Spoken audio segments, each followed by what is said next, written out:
नमस्कार विद्यार्थी मित्रांनो, लेट्स लर्न विथ मनीषा या यूट्यूब चॅनलमध्ये आपणा सर्वांचे पुन्हा एकदा खूप खूप स्वागत आहे.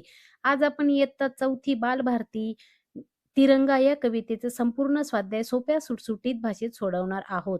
त्या अगोदर तुम्ही या चॅनलला सबस्क्राईब केलं नसेल तर लवकरच सबस्क्राईब करा. चला तर मग करूयात सुरुवात आपल्या स्वाध्यायाला. आम्हाला हे समजले. प्रश्न क्रमांक 1. आकृतीतील रिकाम्या जागी योग्य शब्द भरा. आपले ब्रीद विश्व शांतीचे अन समतेचे. प्रश्न क्रमांक 2. रिकाम्या जागी कवितेतील योग्य शब्द लिहा. विश्व शांतीचे अन समतेचे ब्रीद आपुले राखूया. चला चला रे आज तिरंगा या खांद्यावर मिरवूया. हरित क्रांतीचा विज्ञानाचा मंत्र संजीवन गाऊया. चला चला रे आज तिरंगा या खांद्यावर मिरवूया.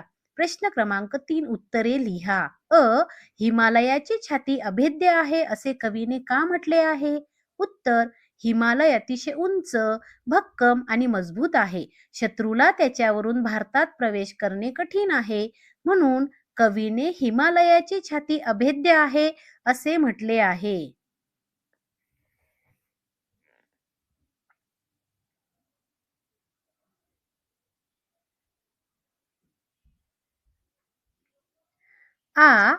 आपण सारे भाऊ भाऊ या ओळीचा तुम्हाला समजलेला अर्थ लिहा. उत्तर: आपण सर्व भारतीय एकमेकांचे भाऊ आहोत. आपल्या जात, धर्म, भाषा किंवा प्रांत यावरून भेदभाव नसावा. आपण सर्वांनी प्रेमाने, एकतेने आणि बंधुभावाने राहावे असा या ओळीचा अर्थ आहे.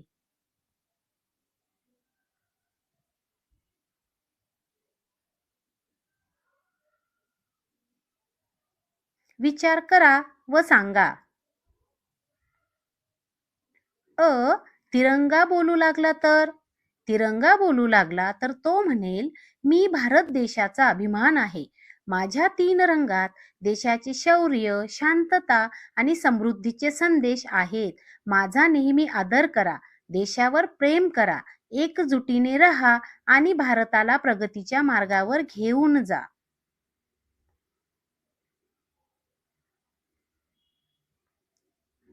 लिहिते होऊया.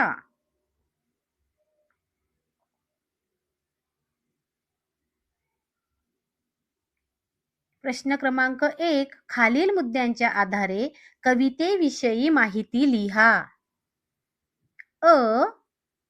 कवितेचे नाव तिरंगा.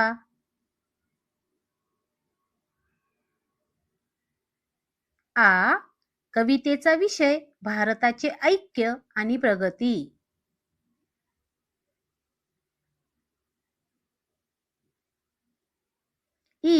कवितेमधील आवडलेली ओळ व तिचा अर्थ. जात धर्म ते विसरून जाऊ आपण सारे भाऊ भाऊ.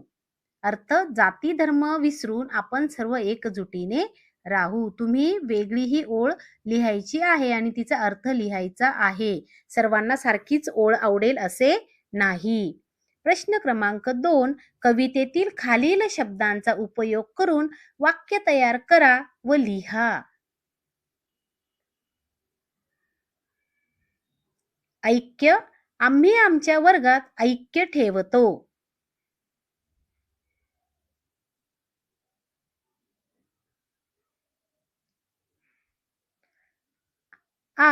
कीर्ती. खूप अभ्यास करून आम्ही कीर्ती मिळवू. छत्र. आम्ही आमच्या आई वडिलांच्या छत्रछायेखाली राहतो. अभेद्य. अभेद्य. हिमालयाची छाती अभेद्य आहे.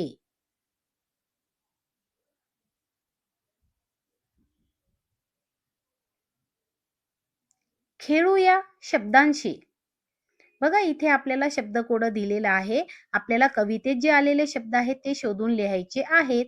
बघा कोणते कोणते शब्द सापडले. भाऊ, विश्व, छाती, शूर, जात. अजून शोधूया कुठले शब्द सापडतात. शांती, ऐक्य, कीर्ती हिमालयाची. हे देखील शब्द आपल्याला सापडलेले आहेत. बघा बरं, अजून शोधा. संजीवन आणि हरित क्रांतीचा. हे शब्द सर्व आपल्याला इथे सापडलेले आहेत. वहीमध्ये ते तुम्ही सर्वांनी लिहायचे.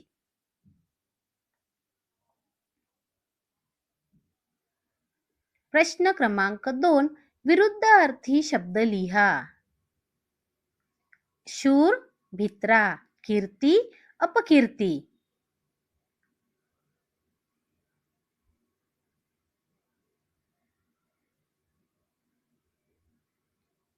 प्रश्न क्रमांक 3, गटात न बसणारे शब्द. बघूयात बरं. राखणे, मिरवणे, तिरंगा, होणे. यात वेगळा शब्द आहे तिरंगा, बाकी सर्व क्रियापद आहेत.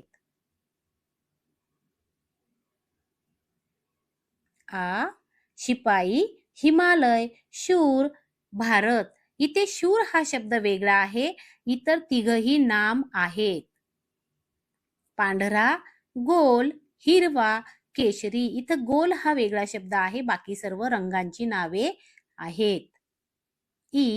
ते, मी, भाऊ, आम्ही. इथे भाऊ हा शब्द वेगळा आहे, बाकी सर्व सर्वनाम आहेत.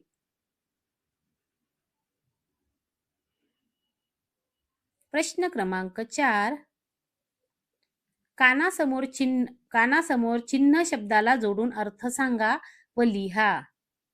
कप, कपचा अर्थ आहे पेला आणि त्याला काना दिला तर काप होतो. काप म्हणजे कापलेला तुकडा. परचा अर्थ आहे पंखावरील पीस आणि ला काना दिला तर पार असा शब्द होतो. त्याचा अर्थ आहे पलीकडची बाजू. पर, पंखावरील पीस आणि पार म्हणजे पलीकडची बाजू. घर, घराचा अर्थ राहण्याची जागा आणि घला काना दिला तर घार असा शब्द तयार होतो. एक शिकारी पक्षी ज्याचं नाव घार आहे. चर्चा करूया. प्रश्न क्रमांक 1, भारतीय पर्वतांची माहिती मिळवण्यासाठी शिक्षकांसोबत संवाद साधा. विद्यार्थी, सर, भारतातील प्रमुख पर्वत कोणते आहेत? शिक्षक, भारतात हिमालय, अरवली, विंध्य, सातपुडा आणि पश्चिम व पूर्व घाट हे प्रमुख पर्वत आहेत. विद्यार्थी, हिमालयाचे महत्व काय आहे? शिक्षक, हिमालय हा भारताच्या उत्तरेला आहे. तो भारताचे नैसर्गिक संरक्षण करतो. हिमालयातून अनेक नद्या उगम पावतात. विद्यार्थी, सर, पर्वतांमुळे आपल्याला आणखी काय मिळते? शिक्षक, पर्वतांमुळे जलसंपत्ती, औषधी संपत्ती, खनिजे आणि जलस्रोत मिळतात. चर्चा करूया. प्रश्न क्रमांक 2, माझा देश या विषयावर विद्यार्थ्यांसोबत गप्पा मारा. भारत माझा देश आहे. भारत हा विविधतेने नटलेला देश आहे. आपल्या देशात अनेक भाषा, धर्म, जाती आणि संस्कृतीचे लोक प्रेमाने राहतात. भारताला समृद्ध इतिहास आणि महान परंपरा लाभली आहे. आपल्या देशाचे राष्ट्रीय चिन्ह, राष्ट्रध्वज, राष्ट्रगीत आणि राष्ट्रगान यांचा प्रत्येक भारतीयाला अभिमान आहे. आपण देशाची प्रगती, स्वच्छता आणि एकता यासाठी प्रयत्न केले पाहिजेत. प्रश्न क्रमांक 3, स्वातंत्र्य दिनानिमित्त शाळेमध्ये होणाऱ्या विविध उपक्रमांविषयी वर्गात चर्चा करा. उत्तर, स्वातंत्र्य दिनानिमित्त शाळेत विविध कार्यक्रम आयोजित केले जातात. सकाळी ध्वजारोहण केले जाते, राष्ट्रगीत गायले जाते, विद्यार्थ्यांकडून देशभक्तीपर गीते, भाषणे, कविता आणि सांस्कृतिक कार्यक्रम सादर केले जातात. काही विद्यार्थी स्वातंत्र्य सैनिकांची वेशभूषा करतात. देशभक्तीपर घोषवाक्य आणि प्रभात फेरीचे आयोजन केले जाते. विद्यार्थ्यांना मिठाई वाटली जाते. अशा कार्यक्रमांमुळे विद्यार्थ्यांच्या मनात देशप्रेम आणि राष्ट्रभक्तीची भावना निर्माण होते.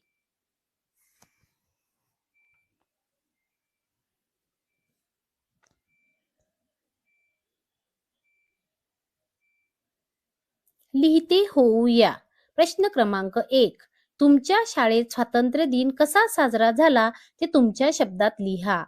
आमच्या शाळेत स्वातंत्र्य दिन मोठ्या उत्साहात साजरा करण्यात आला. सकाळी सर्व विद्यार्थी आणि शिक्षक शाळेच्या मैदानावर जमले.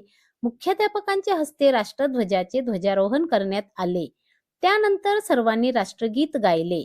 विद्यार्थ्यांनी देशभक्तीपर गीते, कविता आणि भाषणे सादर केली.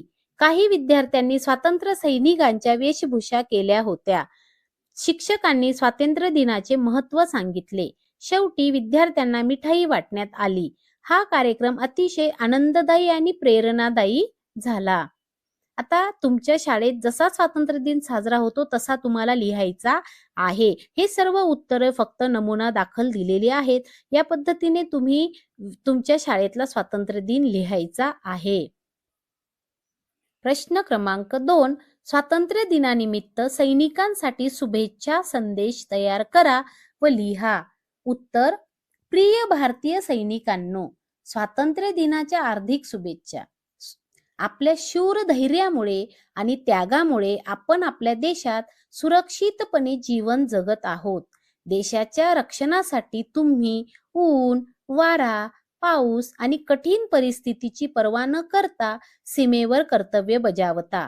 तुमच्या शौर्याला आणि बलिदानाला आम्ही मनापासून सलाम करतो. देशाची सेवा करण्याची प्रेरणा आम्हाला तुमच्याकडून मिळते. जय हिंद. भारत माता की जय.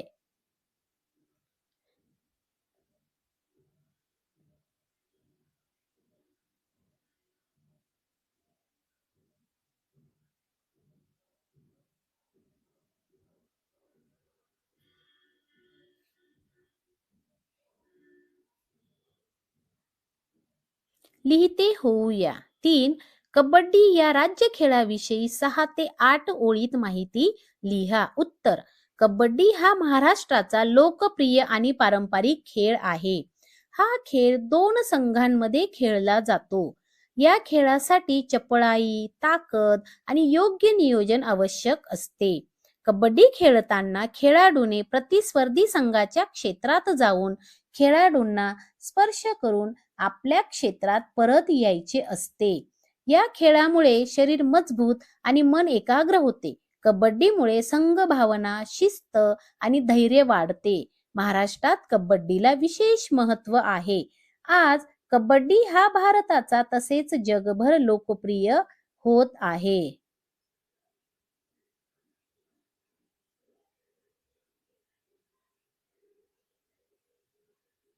शोध घेऊया. अंतर्जालाच्या सहाय्याने हरित क्रांती याविषयी माहिती मिळवा. अंतर्जाल म्हणजे इंटरनेट बाळांनो. उत्तर: हरित क्रांती म्हणजे आधुनिक तंत्रज्ञानाचा वापर करून शेतीचे उत्पादन वाढविण्याची चळवळ होय. भारतात हरित क्रांतीची सुरुवात 1960च्या दशकात झाली.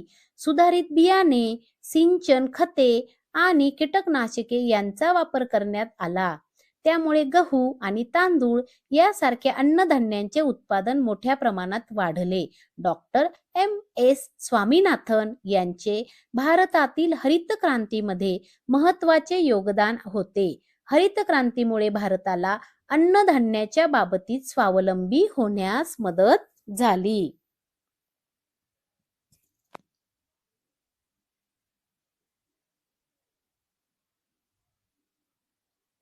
आपली राज्य प्रतीके. हरियाल. हरियाल हा महाराष्ट्राचा राज्य पक्षी आहे. तो मुख्यतः झाडांवर राहतो आणि फळे व बिया खातो. ताम्हण. ताम्हण हे महाराष्ट्राचे राज्य फूल आहे. त्याची फुले सुंदर आणि आकर्षक असतात. शेकरू. शेकरू हा महाराष्ट्राचा राज्य प्राणी आहे.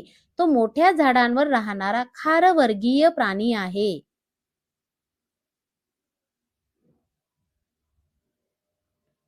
आंबा.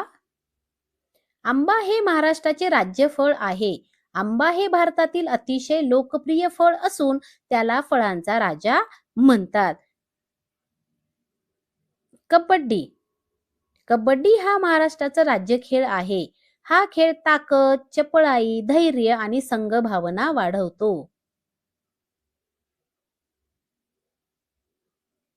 Blue Mormon. ब्लू मॉर्मॉन हे महाराष्ट्राचे राज्य फुलपाखरू आहे. त्याचे रंग आकर्षक असून ते महाराष्ट्रात आढळते. बघा, आजचा हा स्वाध्याय आपण पूर्ण केलेला आहे. चला, धन्यवाद. भेटूया पुढच्या व्हिडिओमध्ये.